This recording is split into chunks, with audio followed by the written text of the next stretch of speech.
Back once again with another review, and today talking about and discussing John Wick Chapter 3. Which this was really nice to rewatch again because I haven't seen this since it came out.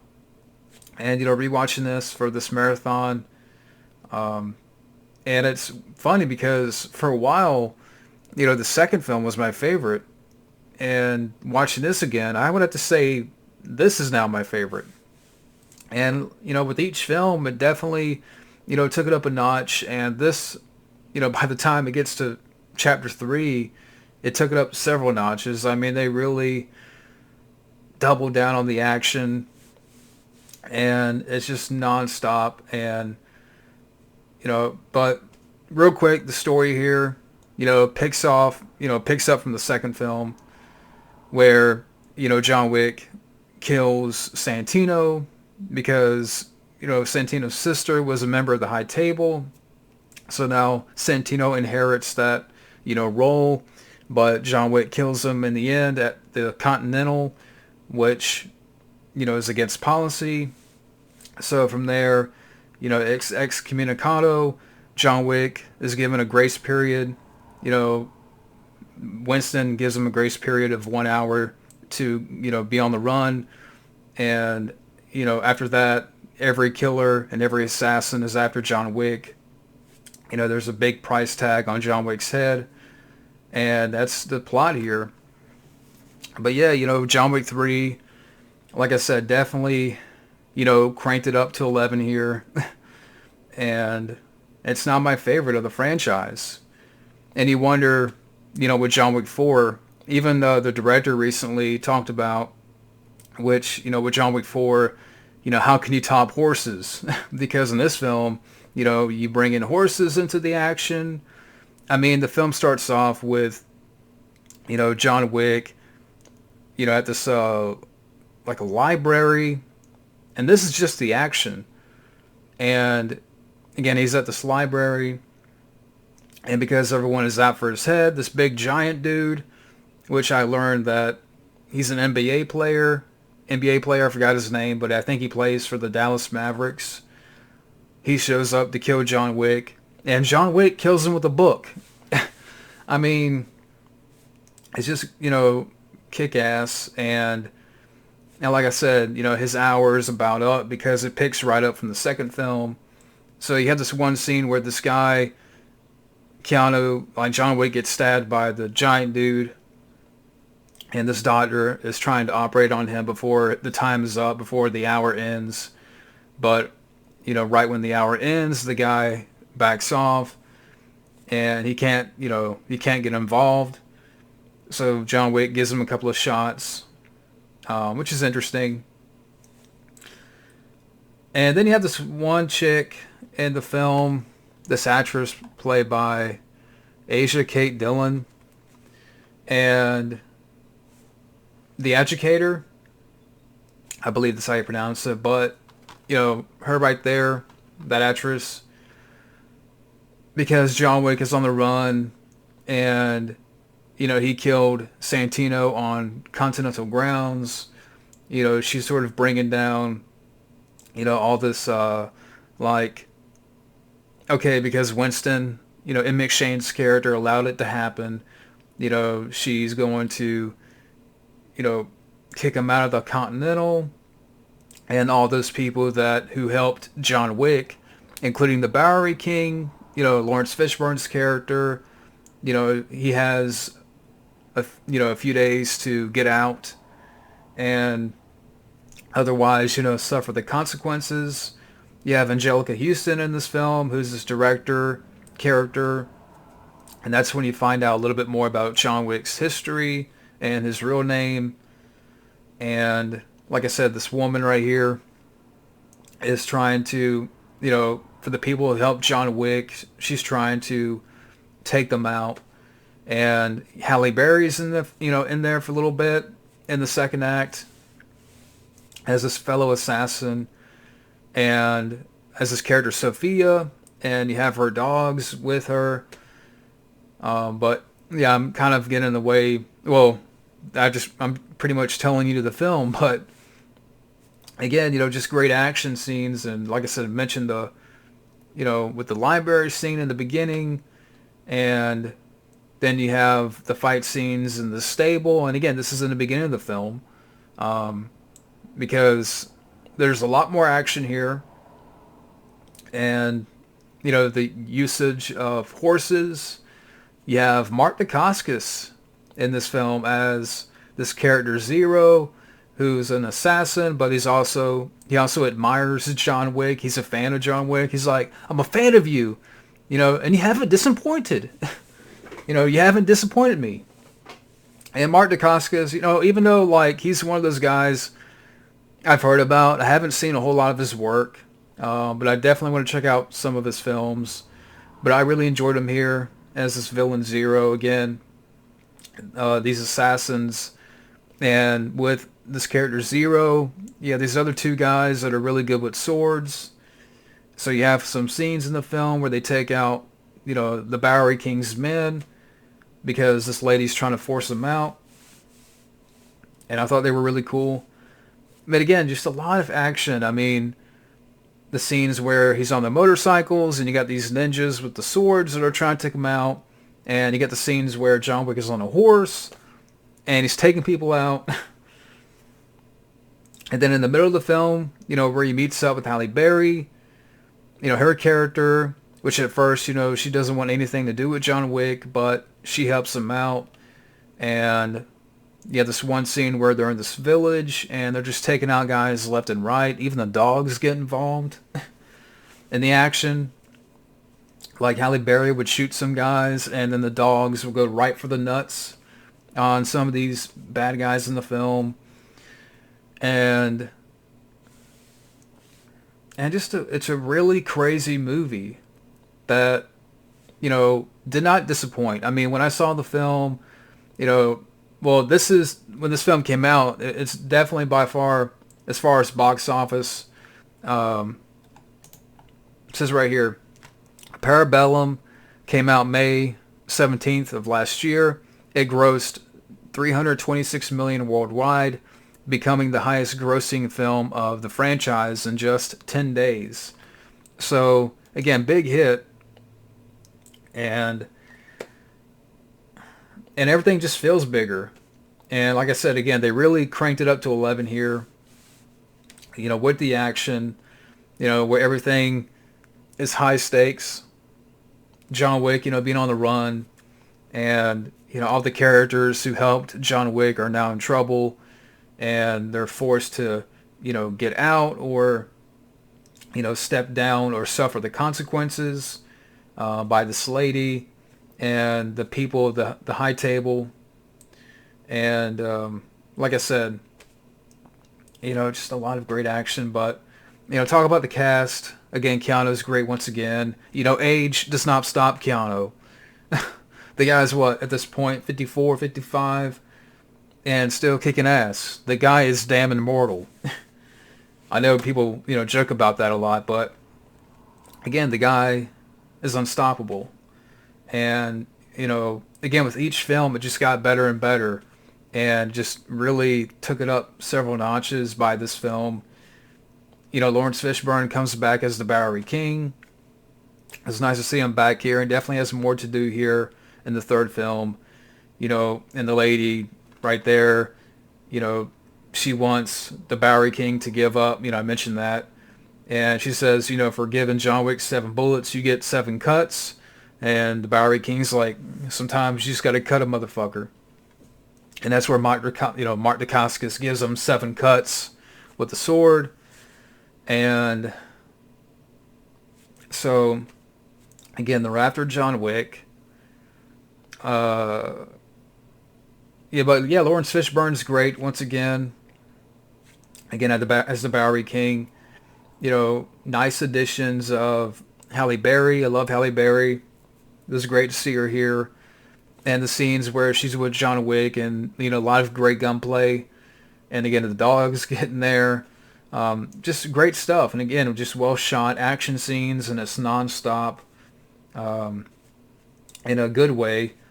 And you never get tired of the action. And again, I thought Halle Berry, I wonder if she's going to come back for the fourth one.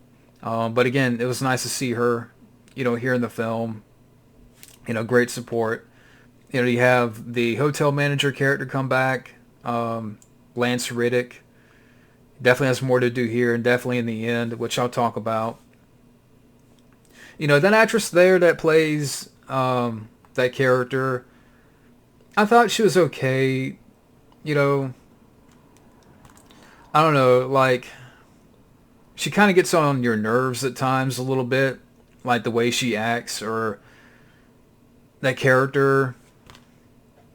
But, she was okay. I mean, she didn't do a bad job. And McShane, once again, back as Winston, that character. And, they're out for Winston because, he helped John Wick, give him a grace period before people, come out for his head. So because of his involvement, he's, in jeopardy. And he's going to suffer the consequences if he doesn't step down. Angelica Huston, she's in there for a little bit. And again, with that character, you kind of get a little backstory on John Wick. And, how he was brought up. And again, he has a different name. And, how he came to be and the training. You have like a little scene where these guys are training. So you get the gist that there's some history more there with the John Wick character, which they go in more here. They touch on a little bit. And so Angelica Huston, nice to see, from the Addams Family, great actress, The Witches. She was good here. But overall, really good cast. And like I said, John Leguizamo, he's not in the film, and that's one nitpick that I have. I wish we could have seen this character. Maybe he'll come back for part 4. We'll see what happens. But, again, that's one thing with the film that I wish was in the film. But overall, really good cast. Great action. I mentioned this again, but, how the film opens up where John Wick is in the library, and then you got the horse stable scenes, and John Wick on a horse killing people. He's on the bike, and he's killing people. These ninjas, these other guys that are chasing him on bikes. And, a lot of great swordplay. And I forgot about the one scene where John Wick goes into this building, and this is in the beginning of the film. I mean, this is all probably in the first 25 minutes, where John Wick is in this building, and you got these different guys that are trying to kill him. They go up to this room, and, there's a little shootout at first, but it goes to hand, and that's where John Wick, takes out these swords, and he's taking out knives, and he's like throwing knives like that, and, killing guys like that.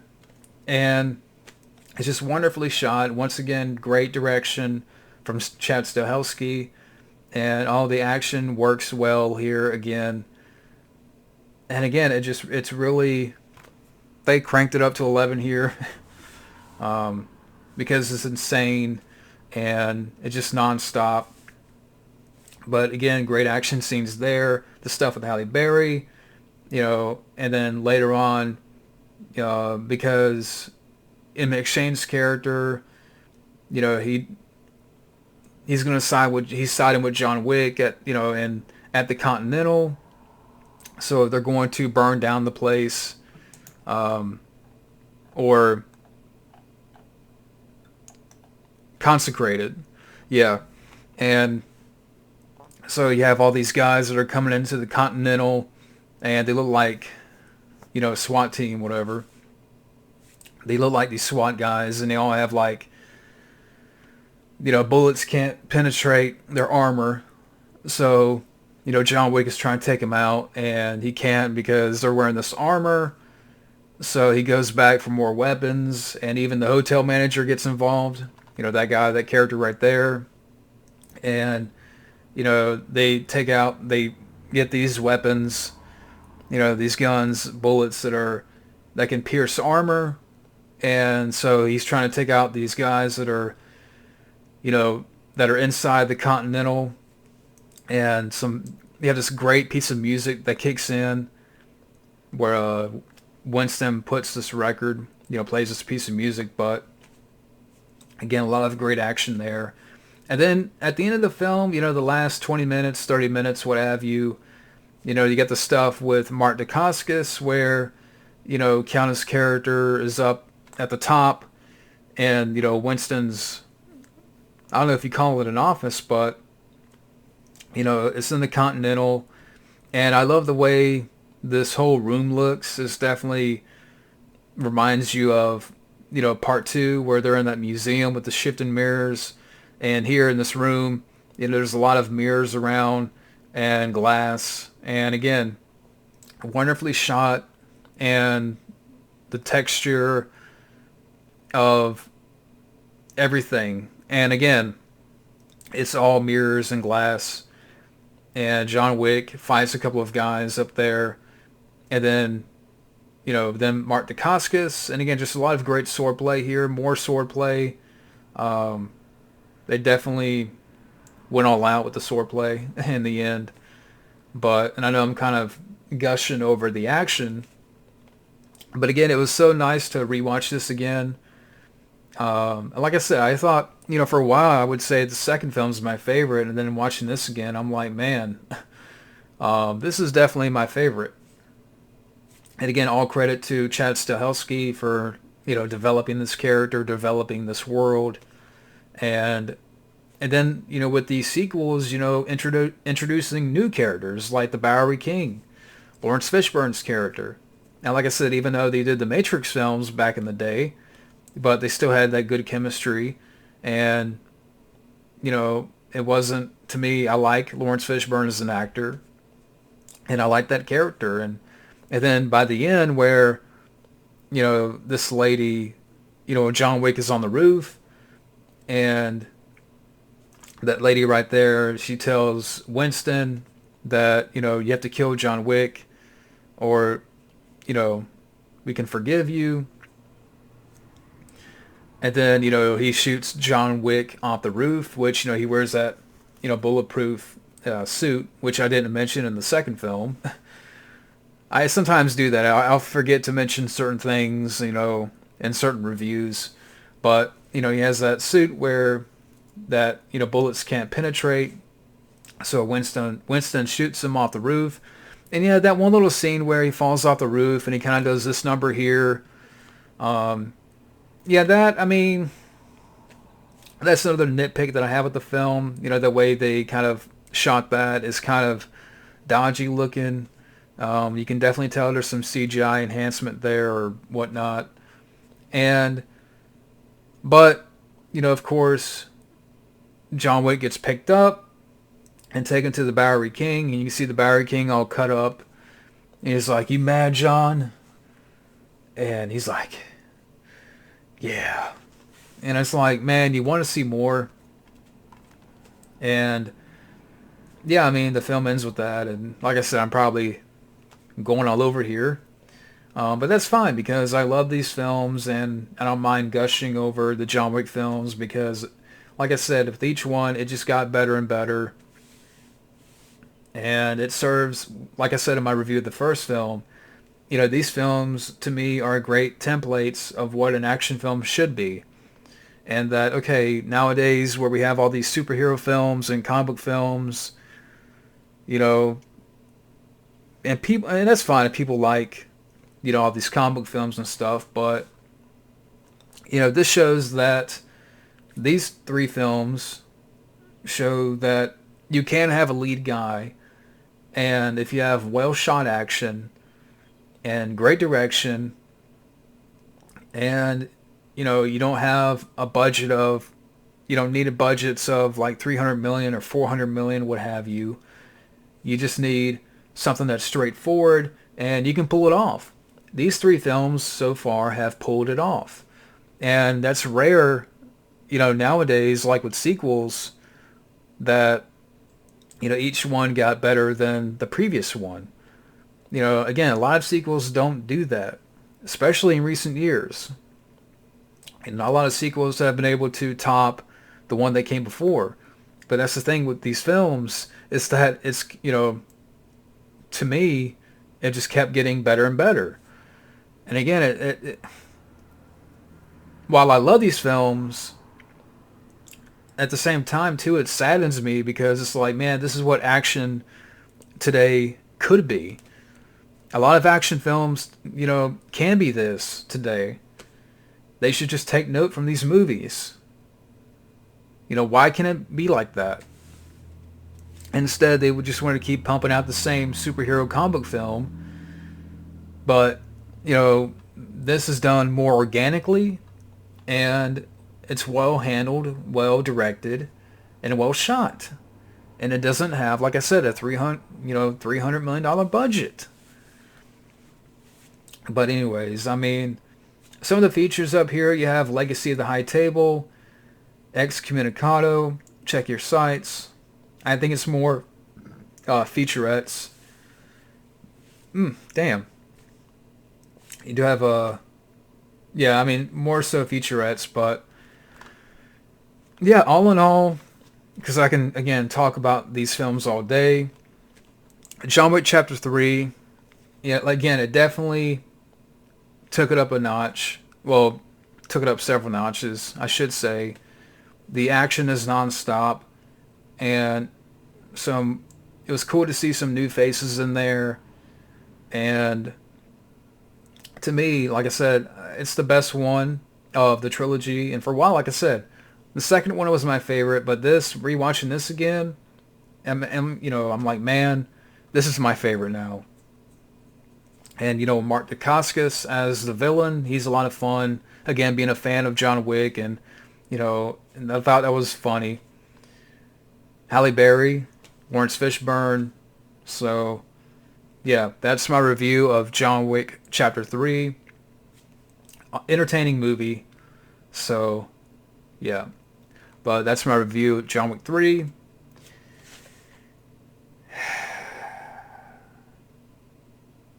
And next up, I'll be talking about and ranting on Knock Knock. Stay tuned for that. We'll see you later.